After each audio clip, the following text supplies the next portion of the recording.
Chief Gabriel Osawa with Benedium is the dash of Benin Kingdom. A. Esama of Benin Kingdom. B. Pastor of Benin Kingdom. C. Youth Chairman of Benin Kingdom. D. ESL of Benin Kingdom. This Mary about that. I like the women may have given us.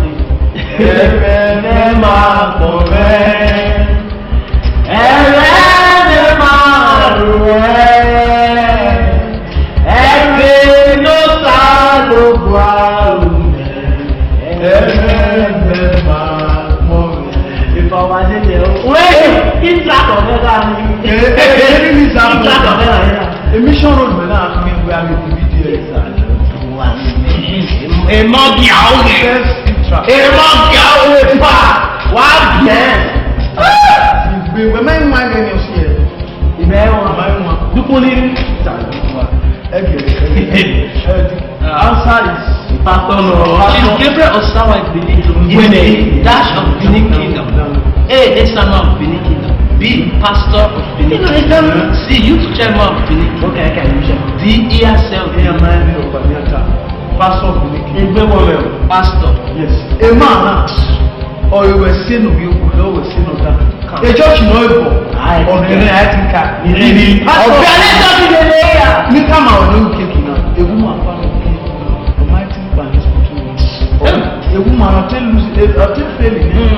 Or he won't ask my home. A pastor here is Sonia. He's the pastor of Benin Kingdom. Pastor, your final answer. Benin Kingdom, my brother. Pastor, your final answer. Yes. You can't go here, pastor. Pastor. Oh, no, we you on a man here who were donor. Yes, there was. Oh, there was.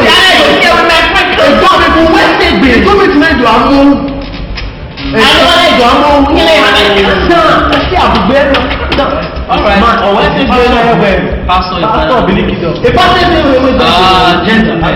gentlemen, you are choosing youth chairman, you would have been wrong. Pastor, yeah, you are totally wrong. I'm sorry you're wrong. Thank you, that's the end of the game. Thank you very much.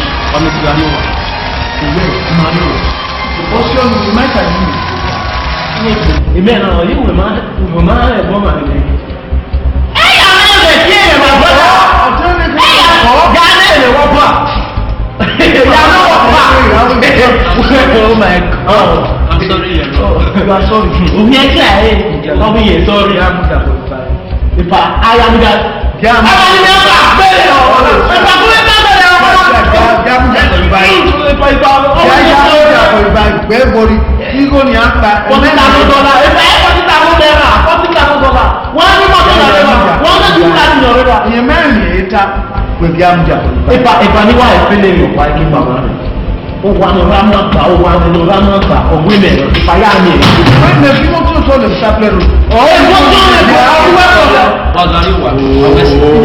Thank you very much. Thank you for coming to this show.